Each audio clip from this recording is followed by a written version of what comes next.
اللہ نے رحمت کر دی، اس نے فضل کیا تو یاد رکھیں استغفار کئی چیزوں پہ استغفار ہوتا ہے، کئی چیزوں پہ، اور استغفار کا نفع ملتا ہے۔ کیا نفع ملتا ہے؟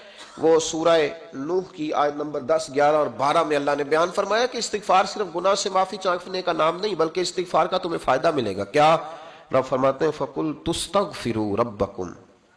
جب حضرت نوح کی قوم قحط کا شکار ہو گئی، آزمائشیں آ گئیں، تو آ کے حضرت نوح سے کہنے لگے اب ہم کیا کریں؟ تو کیا کہا حضرت نوح نے؟ فرمایا فَقُلْ تُسْتَغْفِرُوا رَبَّكُمْ، آپ نے فرمایا اپنے رب سے استغفار کرو، اپنے رب سے۔ انہوں نے قحط کی بات کی، انہوں نے کہا کہ کھیتیاں اجڑ گئی ہیں، بارش نہیں ہو رہی، قحط کی بات کی۔ آپ نے کیا کہا؟ استغفار کرو، کیوں کہ انہو کان غفارا، بے شک اللہ بڑا ہی بخشنے والا، وہ کیا کرے گا؟ یرسل السماء علیکم مدرارا، وہ تم پر موسلا دار بارش برسائے گا۔ جب تم استغفار کرو گے تو اللہ موسلا دار بارش برسائے گا، وَيُمْدِدْكُمْ، اور وہ تمہاری مدد کرے گا۔ استغفار کرنے والے کی اللہ کیسے مدد کرے گا؟ بِأَمْوَالٍ وَبَنِينَ، تمہیں مال بھی عطا کرے گا اور بیٹے بھی عطا کرے گا، بارش بھی دے گا استغفار کرنے والے کو، اور مال اور اولاد سے اس کی مدد بھی کرے گا۔ وَيَجْعَلْ لَكُمْ جَنَّةٍ وَيَجْعَلْ لَكُمْ أَنْهَارًا، اللہ تمہیں جنت بھی عطا کرے گا اور تمہیں نہریں بھی عطا فرمائے گا، تمہارے لیے جنت بھی بنائے گا، انہار بھی بنائے گا۔ توبہ کا، استغفار کا تمہیں یہ فائدہ ملے گا۔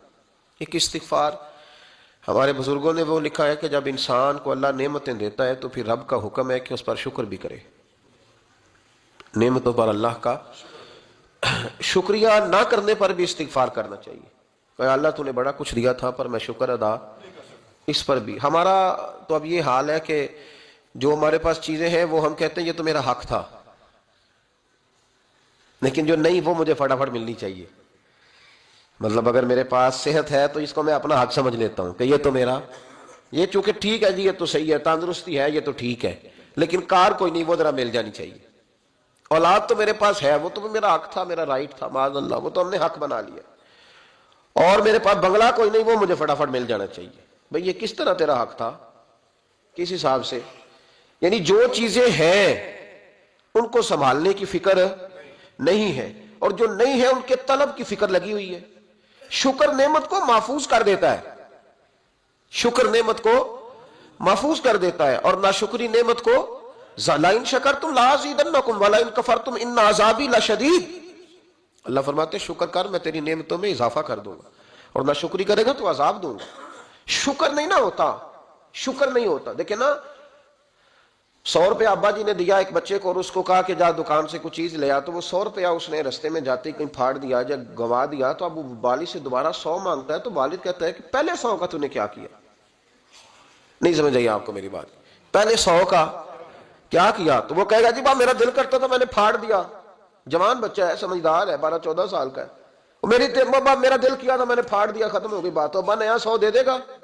سبحان اللہ، کتنے خوش ہو کے آپ کہہ رہے ہیں نہیں دے دینا سو، یہ کیسے ہو سکتا ہے؟ بھائی کروڑ پتی والد بھی ہو تو 100 کا نوٹ دوبارہ دیتا کیوں؟ بیٹا نہیں اس کا؟ پیار نہیں؟ کیوں نہیں دے رہا؟ وہ کہتا تو نے میرے پہلے 100 کی قدر نہیں ڈالی، نیا تجھے کیسے مل جائے؟ تو نے خیال ہی نہیں کیا، تو نے جدوجہد ہی نہیں کی، تو نے۔ حضرت مولا رومی نے مثال دی ہے، جناب رومی فرماتے ہیں کہ بغیر محنت کے لوگوں کو اللہ نے نعمتیں دی ہیں تو انہوں نے شکر ہی نہیں ادا کیا۔ اندھے سے پوچھ آنکھ کی قدر کیا ہے، پوچھ اندھے سے، پوچھ معذور سے کہ ٹانگوں پہ چلنا کتنی بڑی نعمت ہے۔ کبھی پوچھ اس سے جس کا مکان تو ایک کنال میں ہے پر رونے والا بچہ کوئی بھی نہیں، پوچھ اس سے جس کی جیبیں دولتوں سے بھری ہوئی ہیں پر کوئی نہیں کہتا کہ ابا 10 روپے دینا، پوچھ یہ کتنی بڑی تکلیف ہے۔ حضرت رومی نے لکھا ہے، وہ فرماتے ہیں کہ ایک والد تھا، اس نے بڑی دولت کمائی تھی، تو اس کا بیٹا بے دریغ ہی اڑاتا رہتا تھا، کبھی ادھر پیسے بھگا دیے، کمائے نہیں تھے نا، محنت نہیں نہ کی تھی، کمائے نہیں تھے۔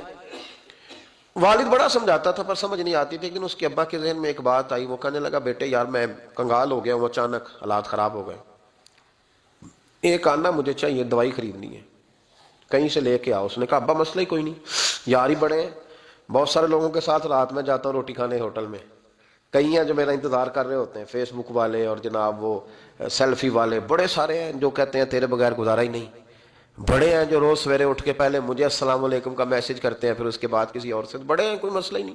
ایک کے پاس گیا، ایک آنا چاہیے، اس نے دے دیا، لا کے ابا کو دیا، تو ابا گھر کے اندر جو امیر لوگ ہوتے تھے گھر میں کنواں کھدوا لیتے تھے، ابا کنویں کے کنارے بیٹھا تھا، جب بیٹے نے آنا لا کے رکھا تو اس نے پانی میں پھینک دیا۔ اگلی صبح پھر کہا بیٹے ایک آنے کی ضرورت ہے، دوا خریدنی ہے۔ اس نے کہا مل جائے گا۔ 2 4 5 دوست ابھی ہیں بڑے مالدار، ان سے جا کے کہا، ایک سے آنا لایا، ابے نے پھر پھینک دیا، تیسرے دن بھی پھینک دیا، چوتھے دن بھی، یار اب ختم ہو گئے۔ کچھ آہستہ آہستہ دوستوں کو پتہ چل گیا کہ کنگال ہو گیا ہے، خبر پھیل جاتی ہے نا، اب بھوکا ہو گیا ہے۔ اب آہستہ آہستہ موبائل بند ہونے لگے، آہستہ آہستہ جو ہے وہ نمبر بلاک ہونے لگا، حالات بگڑ گئے۔ اب جب اسے پتا تھا کہ یار تو اب دروازہ کھٹکھٹاتا ہوں تو کہتے ہیں کہ اسے کہہ دو میں گھر نہیں، ابا نے تو آنا مانگنا ہے اور میں بے دریغ دولت ابا کی اڑاتا رہوں، اب یہ بھی نہیں کہہ سکتا کہ مجھے دیتا کوئی نہیں۔ شہر سے باہر نکل گیا، سارا دن مزدوری کی، جد و جہد کی، کبھی کام کیا نہیں تھا، ہاتھوں پہ چھالے پڑ گئے۔ بڑا مشکل ہوتا ہے جن لوگوں نے کام نہ کیا ہونے کرنا پڑ جائے تو۔ تکلیف کا شکار ہو کے ایک آنا کمایا، شام کو لا کے والد کی ہتھیلی پہ رکھا تو اس نے پھینکا نا جب کنویں میں تو چیخ پڑا، کہنے لگا ابا جی آپ سیانے بیانے بندے ہیں، روز پیسے لا کے دیتا ہوں، کنویں میں پھینک دیتے ہو، کوئی کرنے والی بات کرو، نہیں دوائی کھانی تو نہ کھاؤ، ضائع کیوں کرتے؟ تو بیٹے کو باپ نے تھپکی دے کے بٹھا لیا، اس نے کہا بیٹا میں نے پہلے دن تو نہیں پھینکا، تو 7واں دن میں روز پھینکتا ہوں، آج تیری چیخیں کیوں نکلی؟ کہنے لگا ابا پہلے ادھار کے تھے آج مزدوری کے ہیں۔ نہیں سمجھ آئی بات؟ پہلے بولیے، اور آج میری محنت ہے، مزدوری ہے، جد و جہد ہے۔ تو والد کہنے لگا بیٹے یہی میں تجھے سمجھانا چاہتا تھا، وہ میرے بھی محنت کے ہیں جو تجھ روز یاروں کو کھلاتا ہے، وہ میں نے بڑی جد و جہد سے جمع کی ہے، میں کنگال نہیں ہوا، صرف تجھے سمجھانا تھا۔ او بھائی یہ آنکھیں تیری محنت کی نہیں نا، اس لیے تو شکر نہیں ادا کرتا، یہ وجود، یہ ٹانگیں، یہ شعور، یہ تیری جد و جہد کا نہیں، جو عقل کی دولت اللہ نے دی ہے نا یہ تیری محنت کی نہیں، اگر محنت کی ہوتی تو سجدے میں پڑا رہتا، تو خیال کرتا اللہ نے آنکھیں دی ہے قرآن دیکھنے کے لیے، جب کوئی کسی گندی چیز کو دیکھتا ہے تو ناشکری کرتا ہے، جب غلط طرف اٹھاتا ہے یہ چیزیں تو ناشکری کرتا ہے۔ صاحب وہ یاد رکھنا اور اس پر ضرور غور کرنا کہ جب نعمتوں کا شکر ادا نہ کیا جائے تو پھر ہمیں استغفار کا حکم دیا گیا ہے۔ پھر کیا کرنا ہے ہم نے؟ استغفار کا، یا اللہ ہم تیری نعمتوں کا شکر ادا نہیں کر سکے تو ہمیں معاف فرما دے، تو ہم سے درگزر فرما، معاف فرما۔ ایک استغفار اس بات کا ہے کہ دیکھیں نا، یہ رسول پاک علیہ السلام کا فرمان، یہ حدیث امام راضی نے لکھی ہے، اور نبی پاک کی فرمان کے لحاظ سے جو چیز ہمارے سامنے آئے نا اس پر ہماری آنکھیں بھی کھل جانی چاہیے، دل بھی کھل جانا چاہیے، کہ کوئی خاص ہی بات تھی جو حضور نے بیان فرمائی صلی اللہ علیہ وسلم۔ سرکار دو عالم علیہ السلام نے فرمایا ایک آدمی نے 500 سال بغیر ریاکاری کے اللہ کی عبادت کی۔ کتنے سال؟ 500 سال۔ یہ 5 سال نہیں ہوتی بغیر ریاکاری کی۔ تہجد پڑھنے والا جب تک 6 لوگوں کو بتا رہا نہ دے تہجد پڑھی ہے، اتنی دیر تو تہجد آگے بڑھتی نہیں، کم از کم 6 بندوں کو پتا ہونے چاہیے۔ اور میرے جیسے حاجی نمازیوں کا تو دل کرتا ہے کہ وظیفے پہ بندہ رکھا جائے جو تعریفیں کرے صبح و شام، حاج صاحب کی کیا بات ہے، حضرت صاحب کی وظیفہ دیں گے اس کو مہینے کا، وہ تعریف کرے کھول کے کہ آپ کی بڑی بات۔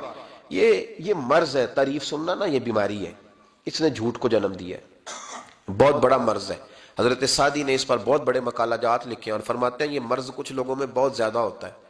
ایک امیروں میں، امیر لوگ ناراض نہ ہو جائیں پر انہوں نے کہا ہے تو کوئی حکمت ہوگی نا، امیروں میں تعریف سننے کا مرض بہت زیادہ ہوتا ہے۔ فرماتے ہیں کہ بادشاہوں میں اور تیسرا عورتوں میں، ان میں یہ بیماری بہت زیادہ ہوتی ہے۔ کوئی تعریف نہ کرے تو خود اپنی کرنی شروع کر دیتے ہیں، خود ہی کہہ دیتے ہیں کہ وہ کیا بات سی، میرے ابا جی تے وہ تے 100 حال چلدا سی تے 150 بندہ ٹکر کر، ابا جی دی چھڑ تو دس تیرے کنے چل دے، تیرے کول کنے بندے روٹی کھاندے، اپنی بات کرنا۔ اقبال کہتے تھے تو وہ آبا تمہارے ہی مگر تم کیا ہو، ہاتھ پہ ہاتھ درے منتظر فردا، ابا جی کی دادا جی کے چھوڑ اپنی کر، ہمیں تو تیرا پتہ ہے تو اپنی بات کر، تیرے اندر بھی کوئی چیز ہے کہ نہیں؟ ابا دادا تو سب کے بڑے ہیں، حضرت آدم کی اولاد ہے تو حضرت آدم نبی تھے، تو باپ دادا تو سب کے بڑے بڑے ہی ہیں، بات یہ ہے کہ اپنی بات کرنی چاہیے نا۔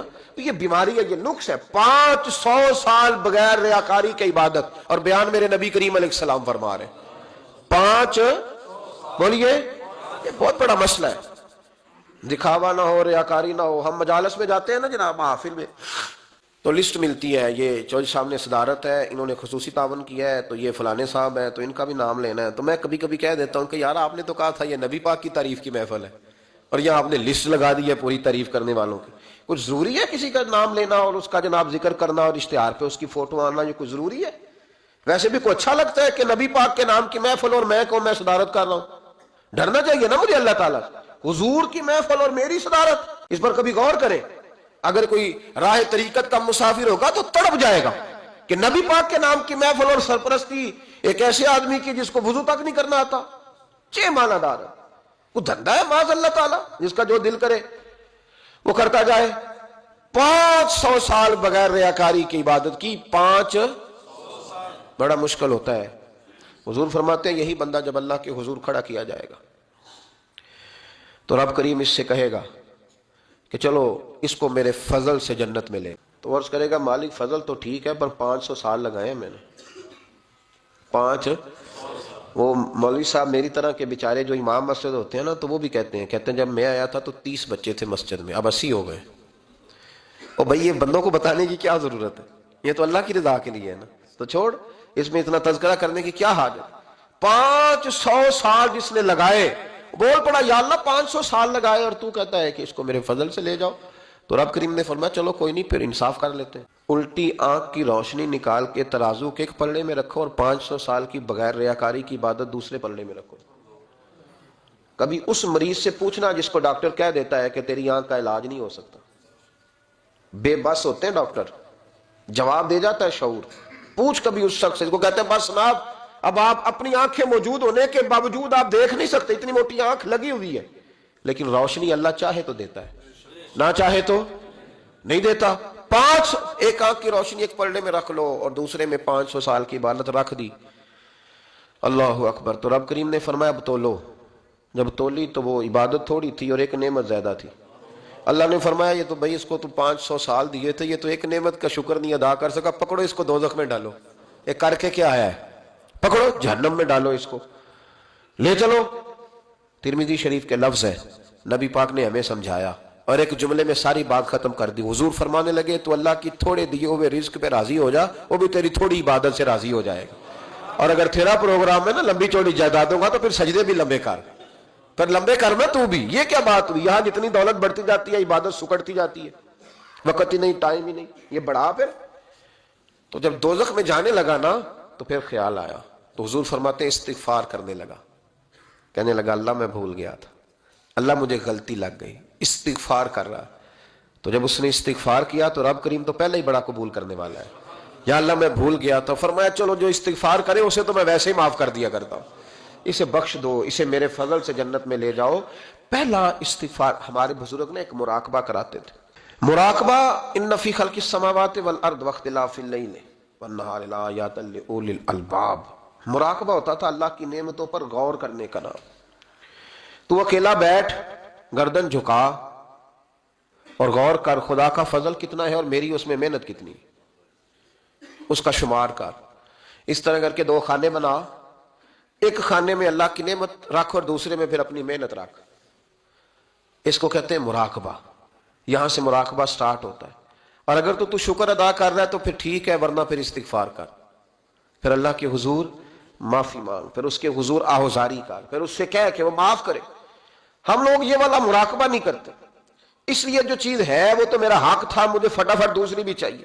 استغفار کریں اس لیے کہ ہم شکر ادا صحیح طور پر کر سکے. پھر اس کے بعد دوسرا استغفار اس وقت ہوتا ہے اللہ اکبر کہ جب انسان باشعور زیادہ ہو پر بے عمل بھی اتنا ہی زیادہ ہو، اسے بھی استغفار زیادہ کرنا چاہیے. اب میرے سمیت کسی بھی آدمی کو چھیڑیں گے نا تو دنیا اور معافی ہاں کی وہ باتیں کرے گا، لیکن جب اس کا عمل دیکھا جائے گا تو کچا سا، پلپلا سا، کمزور سا. یعنی ایسے لوگ ہیں جو ماں باپ کی عظمت پر 6 گھنٹے تقریر کر سکتے ہیں، لیکن اگر ان کی اماں سے جا کے پوچھا جائے کہ بیٹے کا حال کیا ہے جی، تو کہتے ہیں بڑی تکلیف میں ہو، اپنے بیٹے کے سبب سے وہ بڑی آزمائش کا شکار. بھئی تیری 6 گھنٹے کی تقریر کا معنی کیا ہوا؟ تو لفظوں کے گورکھ دھندے کا ماہر ہے. لفظوں میں ادھر گیا ہوا تھا بڑی دور پنجاب کے ایک شہر میں، تو ایک صاحب مجھے کہنے لگے کہ میری 21ویں سالانہ محفل ہے، فلاں بہت بڑے عالم کو میں نے بلایا، فلاں کو بھی بلایا، فلاں نعت کا بھی. یہ کیا ہے؟ اگر تو نمازی نہیں آج تک، اس کو کیا سمجھتا ہے تو؟ میرے بھی فلاں بزرگ سے بھی تعلقات ہے، تو نے کیا حاصل کیا ان سے؟ تعلقات کا کیا مطلب ہوتا ہے؟ فوٹو آتی ہے ساتھ، اخباروں میں تصویر لگ گئی، فیس بک پہ آ گیا کہ میں ان سے ملا ہوں، اتنا تعلق ہے. یہاں تو بھائی خوشبو کے قریب سے بندہ گزر جائے تو خوشبو آنے لگ جاتی ہے. تو نے پایا کیا؟